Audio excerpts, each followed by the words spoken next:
మనము వేరుశనగ గుళ్ళను చట్నీ చేయడానికి యూజ్ చేసినప్పుడు ఇలా పొట్టును చేతో నలిపేసామనుకోండి ఈజీగా వచ్చేస్తుంది. ఈ పొట్టులో నుంచి పల్లీలను సపరేట్ చేయాలంటే ఈ జల్లి గిన్నెలో పల్లీలను వేసి ఇలా జల్లించేసామనుకోండి దీంట్లో పల్లీలు మాత్రమే మిగులుతాయండి, పొట్టు అనేది కిందికి వచ్చేస్తుంది. ఇలా టైం ఎక్కువగా లేనప్పుడు వీటిని ఈజీగా సపరేట్ చేసుకోవచ్చు. దానికి సరిపడా కారం పొడిని తీసుకోవాలన్నప్పుడు ఎండుమిర్చిలో చాలా రకాలు ఉంటాయి. అయితే పురుగు పట్టకుండా ఉండాలంటే కాటన్ క్లాత్ను ఇలా కట్ చేసుకొని ఇంగువను వేసిన తర్వాత ఈ క్లాత్ని ఇలా మూట కట్టి ఈ కారం పొడిలో వేసుకోవాలి. చేయడం వలన కారం పొడి అనేది రంగు కూడా మారకుండా ఉంటుంది. క్యాబేజీని మనము కర్రీ వండుకునేటప్పుడు ఇలా కొద్దిగా స్మెల్ వస్తుంది కదా, ముందుగా మనము దీంట్లో సాల్ట్ను పసుపును వేసి వాటర్ కూడా మునిగేంత వరకు వేసుకొని స్టవ్ పైన ఈ క్యాబేజీ ఒక 5 నిమిషాల పాటు ఉడికించుకున్నాం అనుకోండి, క్యాబేజీల నుంచి వచ్చే స్మెల్ అనేది అసలుకే రాజు కానీ బాదం కానీ ఏదైనా మనము గార్నిష్ కోసం సర్వ్ చేసుకునేటప్పుడు ఇలా చిన్నగా సీజర్తో కానీ నైఫ్తో కానీ కట్ చేసాం కదండి, అప్పుడు ఇవి గట్టిగా ఉండటం వలన ఇవి చిన్న చిన్న పీసెస్గా వస్తాయి. అలా కాకుండా మనము కొబ్బరి తురిమే దానితో ఇలా చిన్నగా మనము ఎంత సన్నగా కావాలంటే అంత సన్నగా తురుముకోవచ్చు. ఏదైనా స్వీట్స్లోకి కానీ లేదా పైన గార్నిష్ కోసం చేయాలంటే ఇలా సన్నగా తురుముకున్నాం అనుకోండి చాలా టేస్టీగా ఉంటుందండి. రెబ్బలపై ఉండే పొట్టు వేస్ట్ అని పడేస్తాం కానీ దీన్ని చాలా రకాలుగా యూజ్ చేసుకోవచ్చండి. ముందుగా ఈ పొట్టును కొబ్బరి చిప్పలో కానీ లేదా ఇలాంటి మట్టి ప్రమిదలో వేసుకోవాలి. దీంట్లో 3 నుంచి 4 వరకు లవంగాలను వేసి ఇలా అగ్గిపుల్లతో వెలిగించేసేయండి. వెల్లుల్లి పొట్టు తడిగా ఉందనుకోండి అస్సలకే వెలగదు కదా, నేను దీంట్లో ఒక హారతి కర్పూర బిళ్ళను పెట్టేసి ఇలా వెలిగించేసానండి. అప్పుడు ఈజీగా ఈ పొట్టుకు ఫైర్ అనేది వస్తుంది. దీన్ని బెడ్రూమ్ లో కానీ హాల్లో కానీ నైట్ పూట దోమలు ఎక్కువగా కుట్టేస్తున్నప్పుడు ఆ ప్లేస్ లో పెట్టేసామనుకోండి ఈ ఘాటైన స్మెల్కి దోమలు అనేవి అస్సలకే రావండి. కెమికల్ లాంటివి వాడటం కంటే ఇలా ఇంట్లోనే న్యాచురల్ గా ప్రిపేర్ చేసుకోవచ్చు. దీన్ని క్లీన్ చేసుకోవాలంటే చాలా మంది రకరకాల లిక్విడ్ని యూజ్ చేస్తారండి. అలాంటిది ఏది అవసరం లేకుండా ఒకటే 1 నిమిషంలో మిక్సీని క్లీన్ చేసుకోవాలంటే వెనిగర్ ఉంటే చాలు. చాలా తక్కువ టైంలో ఈజీగా మిక్సీని క్లీన్ చేసుకోవచ్చు. చూసారు కదండి మిక్సీ అనేది ఇలా పూర్తిగా జిడ్డు పట్టేసింది. దీన్ని క్లీన్ చేసుకోవడానికి నేను ఇక్కడ ముందుగానే వెనిగర్ని మిక్సీ లోపట వేసేయండి. ఇలా వేయటం వలన త్వరగా నానిపోతుందండి, క్లీన్ చేసుకోవడం కూడా చాలా సులభం అవుతుంది. ఇలా వేసేసిన తర్వాత మీరు ఏ క్లాత్తో అయితే మిక్సీని క్లీన్ చేసుకోవాలనుకుంటున్నారో ఆ క్లాత్ను కూడా తీసుకొని ఆ క్లాత్ పైన కూడా కొద్దిగా వెనిగర్ని వేసేయండి. తడిపేసిన క్లాత్తో ఇలా మిక్సీ మొత్తం కూడా చుట్టూ కూడా క్లీన్ చేసుకోండి. కిచెన్లో మీరు వెనిగర్తో మిక్సీనే కాదండి స్టవ్ని కానీ వెనుక ఉన్న టైల్స్ని దేనైనా క్లీన్ చేసుకొని చూడండి. ఆ ప్లేస్లో బొద్దింకలు అనేవి అస్సలకే రావండి, ఎందుకంటే ఈ ఘాటైన స్మెల్కి బొద్దింకలు అనేవి పారిపోతాయి. స్క్రబ్బర్ పెట్టి రుద్దాల్సిన పని కూడా లేదండి, క్లాత్తో ఇలా అప్లై చేసే చూసారు కదండి నీట్గా అయిపోయింది. తర్వాత నేను ఇక్కడ మిక్సీ లోపల క్లీన్ చేసుకోవడానికి ఒక పాడైపోయిన టూత్ బ్రష్ని తీసుకొని వెనిగర్ ఆల్రెడీ వేసాం కాబట్టి పూర్తిగా నానిపోతుందండి. తర్వాత బ్రష్తో ఇలా క్లీన్ చేసుకుంటే సరిపోతుంది. తర్వాత క్లాత్ని తీసుకొని ఇదే ప్లేస్లో ఇలా చిన్న చిన్న స్పేస్లో మనము క్లాత్ పెట్టి క్లీన్ చేసుకున్నాం అనుకోండి మరకలు అనేవి పూర్తిగా తొలగిపోతాయి. ఇదే క్లాత్ పైన కొద్దిగా వెనిగర్ని వేసుకున్నాక వైర్ ఉంది కదండి, ఈ వైర్ని కూడా ఇదే క్లాత్తో క్లీన్ చేసుకోండి. చూడండి ఎక్కడ కూడా మరకలు లేకుండా ఈ మిక్సీ అనేది చాలా నీట్గా కనబడుతుంది కదండి. మా మిక్సీ అయితే బ్లాక్ కాబట్టి మీకు మరకలు అంత బాగా కనిపించలేవు, కానీ వైట్ మిక్సీ మీద కానీ వేరే కలర్ మీద అయితే మరకలు అనేవి చాలా బాగా కనబడతాయి. అప్పుడు మీరు వెనిగర్తో క్లీన్ చేసుకొని చూడండి, మీకే అర్థమవుతుంది. దేవుని గదిలో మ్యాచ్ బాక్స్ ని యూజ్ చేసినప్పుడు ఆయిల్ అంతా కూడా ఇలా అంటుకొని ఈ స్టిక్స్ అనేవి అస్సలకే వెలగవండి. పుల్లలన్నీ కూడా చాలా వేస్ట్ అయిపోతాయి కదా.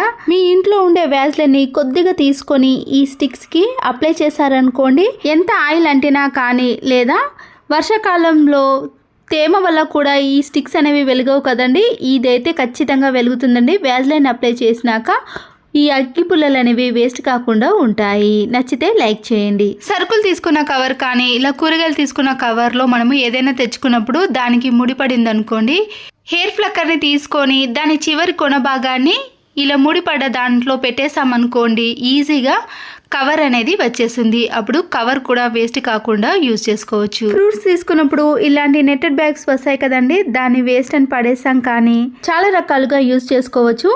నెట్టెడ్ బ్యాగ్ని ఇలా వీడియోలో చూపించిన మాదిరిగా రౌండ్గా మలుచుకున్న తర్వాత ఇలా 2-3 మడతలు పెట్టేసుకొని మనము చేత్తో గట్టిగా ప్రెస్ చేసామనుకోండి, ఆ మడతలు అనేవి పోకుండా ఉంటాయి. ఇలాంటి నెట్టెడ్ బ్యాగ్ని తీసుకొని మన ఇంట్లో ఉండే వాష్ బేసిన్ని కానీ, సింక్ని కానీ, కిచెన్లో వెనుక ఉండే టైల్స్ని కానీ క్లీన్ చేసుకున్నారనుకోండి, ఎలాంటి జిడ్డు మరకలైనా సరేనండి చాలా ఈజీగా తొలగిపోతాయి.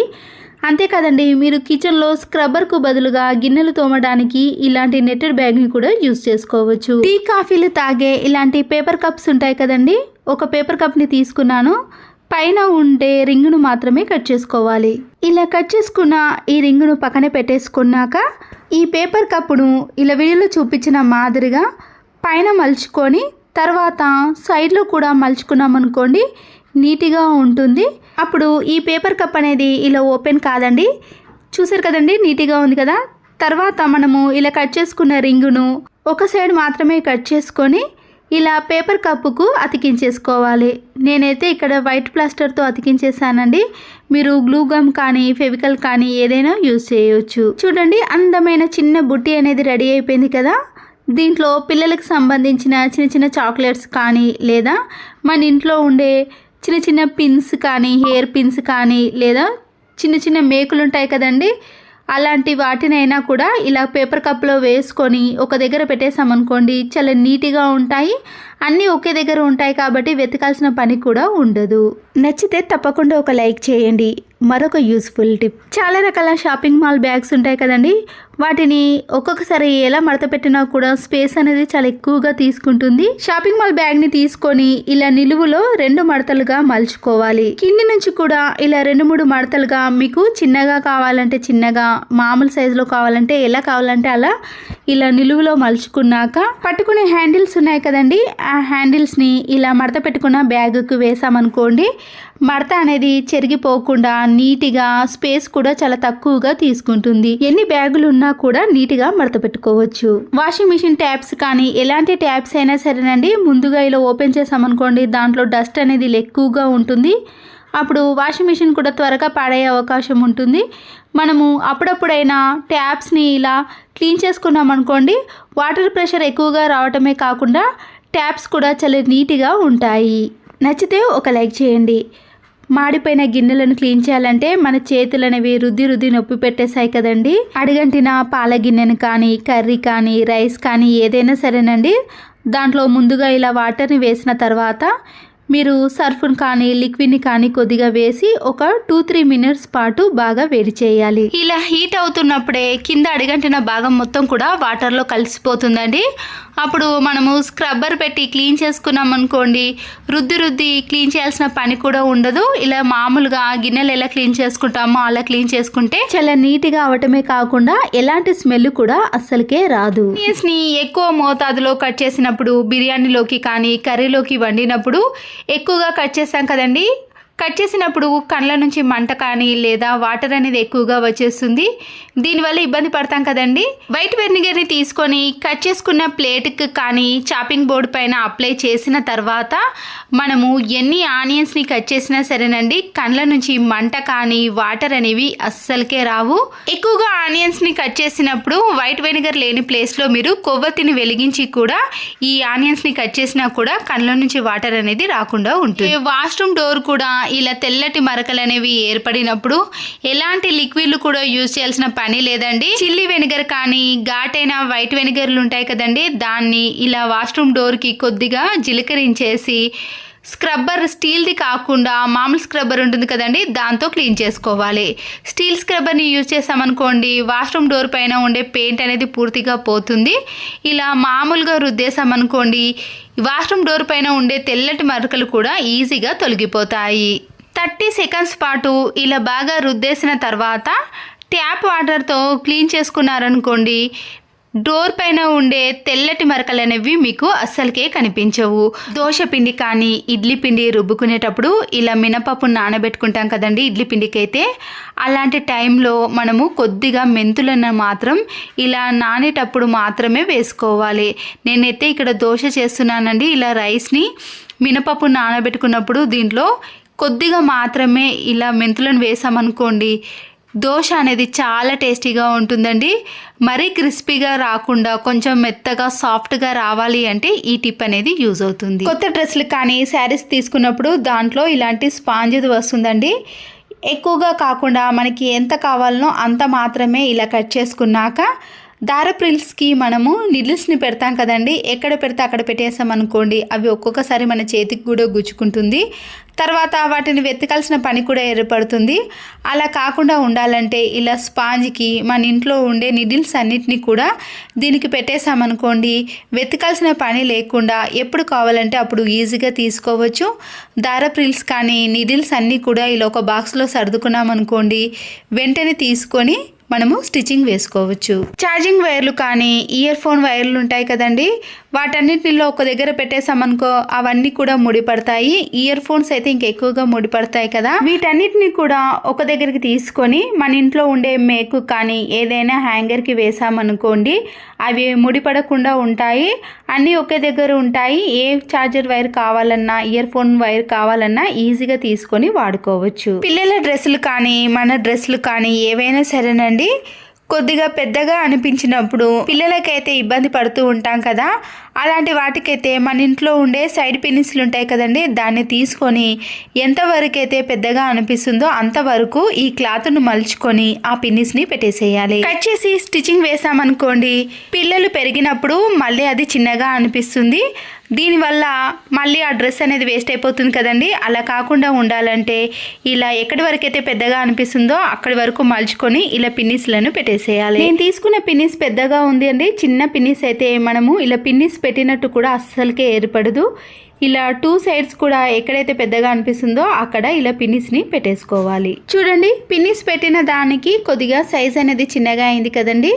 నచ్చితే మాత్రం లైక్ చేయండి. చినిగిపోయిన సాక్స్ కానీ లేదా వేస్ట్గా ఉన్న ఒక సాక్స్ను ఇలా హ్యాండ్స్కి వేసుకున్నాక మన ఇంట్లో ఉండే టాల్కమ్ పౌడర్ ఉంటుంది కదండి, ఫేస్కి వేసుకునే పౌడర్ కానీ లేదా కోల్గేట్ పౌడర్ ఉంటుంది కదండి, దాన్నైనా ఇలా సాక్స్ పైన వేసుకోవాలి. ఇంట్లో ఉండే టీవీ ఉంటుంది కదండి, దుమ్ము పట్టినప్పుడు ఇలా పౌడర్తో మనము క్లీన్ చేసుకున్నాం అనుకోండి, ఏదైనా డస్ట్ ఉన్నా కూడా ఈ పౌడర్కి అతుక్కొని వచ్చేస్తుంది. మనము దేన్ని పడితే దాంతో టీవీని క్లీన్ చేయలేం కదా, ఇలాంటి స్మూత్ దాంతో క్లీన్ చేసామనుకోండి టీవీ కూడా పాడవకుండా ఉంటుంది, డస్ట్ కూడా ఈజీగా పోతుంది. హెయిర్కి పెట్టుకునే ఫ్లక్కర్స్ ఉంటాయి కదండి, ఒక్కొక్కసారి దాంట్లో ఉండే స్క్రూ అనేది పడిపోవటం వల్ల కానీ లేదా కింద పడి ఇలా విరిగిపోయినప్పుడు వేస్ట్ అని పడేస్తాం, కానీ దీన్ని కూడా చాలా బాగా యూజ్ చేసుకోవచ్చండి. ఇక్కడ డబుల్ గమ్ టేపుని కానీ లేదా ప్లాస్టర్ని దేనైనా తీసుకోవచ్చండి. నేనైతే ఇక్కడ డోర్కి వెనక సైడు ఇలా ప్లాస్టర్తో ఈ ఫ్లక్కర్ని అతికించేస్తున్నాను. మీరు ఎక్కడైనా ఈజీగా అతికించుకోవచ్చండి. మీరు ప్రతిరోజు యూజ్ చేసే చైన్స్ కానీ ఫ్లక్కర్లు కానీ లేదా రబ్బర్ బ్యాండ్లు కానీ ఏవైనా సరేనండి, మరీ బరువైనవి కాకుండా ఇలా చాలా తేలికగా ఉండేవి ఏవైనా ఇలా ఫ్లక్కర్కి వేసుకున్నాం అనుకోండి, ఎప్పుడు కావాలంటే అప్పుడు ఈజీగా తీసుకొని మనము యూజ్ చేసుకోవచ్చు. నచ్చితే లైక్ చేసి సబ్స్క్రైబ్ చేసుకోండి. మరొకటి, ఇలాంటి ప్లాస్టిక్ కవర్లు కానీ లేదా ఇప్పుడైతే క్లాత్ బ్యాగులు వస్తున్నాయి కదండి, దాంతో అయినా కూడా ఈజీగా ప్రిపేర్ చేసుకోవచ్చు. మనము ఈ కవర్ని ఇలా పట్టుకుంటాం కదండి, అక్కడి వరకు మాత్రమే కట్ చేసుకోవాలి. అలాగే కింది వైపున కూడా ఇలా సమానంగా కట్ చేసుకున్నాక వన్ సైడ్ మాత్రమే ఓపెన్ చేసుకోవాలండి, ఇంకొక సైడ్ అలాగే పెట్టేసుకోవాలి. తర్వాత దీన్ని ఇలా వీడియోలో చూపించిన మాదిరిగా కవర్ని ఇలా రెండుగా మలుచుకున్నాక కింది వైపు నుంచి కూడా ఇలా రెండుగా మలుచుకున్నాం అనుకోండి, మనకి 4 మడతలుగా వచ్చేసాయి కదా. ఇప్పుడు ఇలా ఓపెన్ ఉన్న సైడ్ మాత్రం మనము గ్లూ గమ్ముతో కానీ పిన్ పంచుతో ఇలా పిన్స్ కొట్టేశారనుకోండి, మనకి లోపటైతే 8 పాకెట్స్ అనేవి రెడీ అవుతాయండి. దీంట్లో ప్రతిరోజు పెట్టుకునే కరెంట్ బిల్లులు కానీ లేదా గ్యాస్ బిల్లులు ఆధార్ కార్డులు, రేషన్ కార్డులు లేదా ఏటీఎం కార్డులు ఇలా ఒకటి కాదండి, మనము ఎన్నైనా కూడా ఇలా సపరేట్గా పెట్టేసుకున్నాం అనుకోండి, ఎప్పటికప్పుడు ఏది కావాలంటే అది ఈజీగా తీసుకోవచ్చు. వర్షాకాలంలో ఇలాంటి పాకెట్ని హ్యాండ్ బ్యాగ్లో పెట్టేసామనుకోండి, ఫోన్ కానీ ఇలాంటి పేపర్స్ అనేవి తడవకుండా ఉంటాయి. ఒక హ్యాంగర్ని తీసుకొని బట్టల క్లిప్ను ఇలా కాకుండా వీడియోలో చూపించిన మాదిరిగా ఇలా పైనుంచి పెట్టేసామనుకోండి, మనము బట్టల క్లిప్లను ఈ హ్యాంగర్కి ఎన్నైనా పెట్టేసుకోవచ్చు. ఇప్పుడు దీన్ని ఒక మేకు కానీ లేదా బీరువాలో కానీ ఎక్కడైతే హ్యాంగర్స్ ఉంటాయో ఆ ప్లేస్లో వేసుకున్నాక మన ఇంట్లో ఉండే చాలా రకాల హ్యాండ్ బ్యాగ్స్ ఉంటాయి కదండి, వాటన్నిటిని కూడా ఇలా బట్టల క్లిప్ యొక్క మధ్యలో వేసేసుకుంటే ఎన్నైనా కూడా ఈజీగా పడతాయండి. చూడ్డానికి కూడా చాలా నీట్గా ఉంటుంది, స్పేస్ కూడా చాలా తక్కువగా తీసుకుంటుంది. ఎన్ని హ్యాండ్ బ్యాగ్లైనా ఇలా ఒక హ్యాంగర్కి వేసుకుంటే సరిపోతుంది. హ్యాండ్ బ్యాగ్కి నాడలు రానప్పుడు వాటిని కూడా ఇలా బట్టల క్లిప్ సాయంతో పెట్టేసుకోవాలి. అంటే ఇలాంటి స్పాంజ్ స్క్రబ్బరే చాలా బాగా పనిచేస్తుందండి. విండోస్కి మనం కట్ చేసుకున్న ఘాట్లు ఉన్నాయి కదండి, దాని మధ్యలో పెట్టేసి ఇలా కిటికీలను కూడా ఈజీగా క్లీన్ చేసుకోవచ్చు. అంతేకాదండి, మన ఇంట్లో ఇలాంటి నెట్ జాలి ఉన్నప్పుడు దాంట్లో సన్నటి డస్ట్ అనేది ఆ హోల్లో అలాగే ఉండిపోతుందండి. చూస్తున్నారు కదండి, వెనక వైపు కొద్దిగా గరుకుగా ఉంటుంది కదా, ఆ స్క్రబ్బర్ని తీసుకొని ఇలా జాలి డోర్ని క్లీన్ చేసామనుకోండి, ఆ సన్నటి డస్ట్ అనేది పూర్తిగా పోతుంది. బట్టలు ఉతికే బ్రష్ ఉంటుంది కదండి, దాంతో క్లీన్ చేసుకున్నా కూడా ఇలాంటి జాలి డోర్లు అనేవి నీట్గా ఉంటాయి. ఈ స్పాంజ్ స్క్రబ్బర్కి ఎంత జిడ్డు అంటినా సరేనండి, ఇలా వాటర్తో క్లీన్ చేసిన వెంటనే కూడా నీట్గా తయారవుతాయి. మనము ఎన్నో వాటిని కూడా ఈ స్పాంజ్ స్క్రబ్బర్తో క్లీన్ చేసుకోవచ్చు. గ్యాస్ స్టవ్ని, బర్నర్స్ని మనము క్లీన్ చేసుకుంటాం, కానీ ఇలా బర్నర్స్ లోపల అస్సలకే క్లీన్ చేయలేకపోతామండి. ఒక టిష్యూ పేపర్ని తీసుకొని ఏదైనా ఇలాంటి స్టిక్కి ఈ టిష్యూ పేపర్ని చుట్టేసేయండి. దీనిపైన వైట్ వెనిగర్ని వేసి ఇలా బర్నర్స్ లోపల మనము ఇలా టిష్యూ పేపర్తో క్లీన్ చేసుకున్నాం అనుకోండి, దాంట్లో ఉండే జిడ్డు మొత్తం పూర్తిగా వచ్చేస్తుంది. చూసారు కదండి, ఇలా బర్నర్స్ లోపల కూడా చాలా నీట్గా క్లీన్గా ఉంటాయి. మన ఇంట్లో ఉండే కబోర్డ్స్ని కానీ ఏవైనా టేబుల్స్ని క్లీన్ చేయాలంటే ఇలా చేతికి వేస్ట్గా ఉన్న ఒక సాక్స్ను వేసుకొని ఇలా కబోర్డ్స్ని క్లీన్ చేసామనుకోండి, దానికి ఉండే డస్ట్ అనేది పూర్తిగా వచ్చేస్తుంది. ఇలాంటి సాక్స్తో కబోర్డ్స్నే కాదండి, మన ఇంట్లో ఉండే టీవీని, స్పీకర్స్ని అన్నిటిని కూడా క్లీన్ చేసుకోవాలి. అదే సాక్స్ని ఇలా రివర్స్లో తీసి మరొకసారి క్లీన్ చేసుకోవడానికి కూడా యూజ్ చేసుకోవచ్చు. చాలా మంది స్విచ్ బోర్డ్స్ని బెడ్రూమ్లో ఇలా మనకి చేతికి అందే విధంగానే పెట్టిస్తున్నారండి. అలాంటప్పుడు చిన్నపిల్లలు ఉన్నారనుకోండి, ఇలాంటి చిన్న చిన్న హోల్స్లో వాళ్ళు వేలును పెడుతూ ఉంటారు. అలాంటప్పుడు మనం చాలా ఇబ్బంది పడతాం కదండి. ఇలా ప్లాస్టర్ని వేసేసామనుకోండి, ఆ స్విచ్ బోర్డ్లో పిల్లలు అస్సలకే ఇలా వేలు పెట్టే అవకాశం ఉండదు. ఆ తర్వాత మనం కొద్దిగా ఓపెన్ చేసి ఇలా ఛార్జింగ్ కానీ ఏదైనా స్విచ్ వేసుకోవడానికి యూస్ చేసుకోవచ్చు. ఇంట్లో ఇలాంటి ప్లాస్టిక్ బాటిల్స్ ఎన్నో ఉంటాయి కదండి, మన ఇంట్లో ప్లాస్టిక్ కవర్లు కూడా చాలా ఎక్కువగా వస్తూ ఉంటాయి. మనం డస్ట్బిన్కి కానీ దేనికైనా యూజ్ చేసేటప్పుడు బాటిల్కి కవర్స్ అన్నిటినీ కూడా ఒక్కొక్కటిగా ఇలా వీడియోలో చూపించిన మాదిరిగా వేసేయాలి. బాటిల్కి పెట్టిన కవర్స్ అన్నిటినీ కూడా ఇలా తీసేసి దగ్గరికి అనేసామనుకోండి, కవర్స్ అనేవి ఇలా పల్చగా అయిపోతాయి. అప్పుడు మనము ఏదైనా కార్డ్బోర్డ్ బాక్స్లో మధ్యలో పెట్టేసామనుకోండి, దాంట్లో నుంచి తీసుకోవడానికి చాలా వీలుగా ఉంటుంది. ఇలా డస్ట్బిన్ కవర్స్ అన్నీ ఒకే దగ్గర ఉంటాయి కాబట్టి ప్రతిసారి వెతకాల్సిన పని కూడా అస్సలకే ఉండదు. ఇలా చేయడం వలన ఒక కవర్ వెనుక మరొక కవర్ అనేది వచ్చేస్తూ ఉంటుంది. వాటర్ బాటిల్ క్యాప్స్ ఉంటాయి కదండి, దాంట్లో నుంచి ఒకటి తీసుకొని ఇలా వంట సోడాను అలాగే వైట్ వెనిగర్ని కూడా కొద్దిగా వేయాలి. బాత్రూంలో కానీ లేదా సింకులో ఇలాంటి ట్యాప్స్ ఉంటాయి కదండి, ఈ క్యాప్ను ఇలా వీడియోలో చూపించిన మాదిరిగా పెట్టేసి దానికి ఒక రబ్బర్ బ్యాండ్ను వేసేయండి. ఇలా ఒక 5 నిమిషాలు పెట్టడం వలన దాని హోల్స్ అనేవి క్లియర్ అయిపోతాయి. ఇలా సరుకులు తెచ్చుకున్నప్పుడు జీలకర్రను ఎక్కువ క్వాంటిటీలో తెచ్చుకున్నప్పుడు మనము ఒక బాక్స్ లో స్టోర్ చేసుకుంటాం కదండి, త్వరగా పురుగు పట్టే అవకాశం కానీ మెత్తగా అవ్వడం అలాంటివి జరిగినప్పుడు రాళ్ళ ఉప్పు ఉంటుంది కదండి, దాంట్లో నుంచి ఇలా 3 రాళ్ళ ఉప్పును వేసి మనము స్టోర్ చేసుకున్నాం అనుకోండి, చాలా రోజుల పాటు ఫ్రెష్గా ఉంటుంది. ఇంట్లో ఉండే చట్నీ డబ్బాలు కానీ కిసాన్ జామ్ బాక్సులు కానీ ఇలాంటి ఫ్లవర్ వాజులు కూడా ఉంటాయి కదా, వాటిని మనము చేత్తో అడుగు భాగాన స్క్రబ్బర్తో క్లీన్ చేయలేకపోతాము. అలాంటప్పుడు ఇలా స్టీల్ స్క్రబ్బర్ని ఈ గాజు సీసాలో వేసి అయస్కాంతంతో ఈ స్టీల్ స్క్రబ్బర్ని మనము ఎలా తింపితే అలా అడుగు భాగాన ఈజీగా క్లీన్ చేస్తుంది. కొన్ని గాజు సీసాలు అనేవి చాలా చిన్నగా ఉంటాయండి. దాంట్లో మనం చేయి పెట్టి స్క్రబ్బర్తో క్లీన్ చేయలేకపోతాం కదా, అలాంటప్పుడు ఇలా స్టీల్ స్క్రబ్బర్ అయస్కాంతం ఉందనుకోండి, ఎలాంటి వాటినైనా చాలా ఈజీగా క్లీన్ చేసుకోవచ్చు. చూడండి, అడుగు భాగాన కూడా చాలా నీట్గా క్లీన్గా అవుతుంది. అలా లంచ్ బ్యాగ్ ఉంటుంది కదండి, మనము ప్రతిసారి దీన్ని వాటర్తో క్లీన్ చేయలేకపోతాం. కానీ ఒక టిష్యూ పేపర్ని తీసుకొని దాంట్లో హాఫ్ని కట్ చేసుకోండి. ఇలా కట్ చేసిన హాఫ్తో లంచ్ బ్యాగ్ని నీట్గా క్లీన్ చేసుకోవాలి. ఇలా అడుగు భాగాన క్లీన్ చేసినప్పుడు దానికి డస్ట్ అనేది చాలా వస్తుందండి.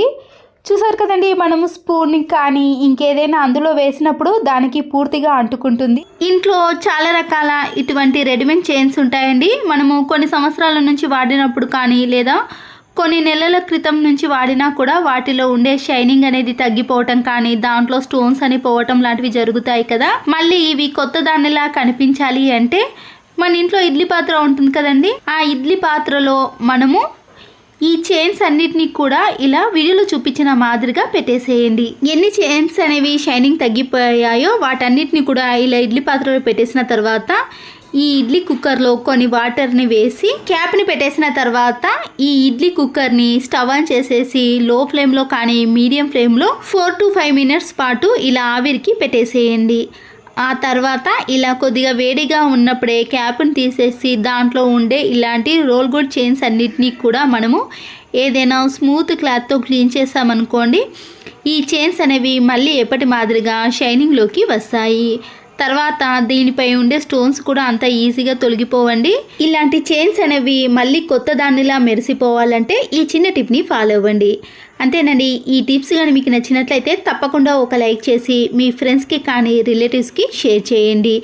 మరో యూస్ఫుల్ వీడియోతో మళ్ళీ కలుద్దాం. Thanks for watching.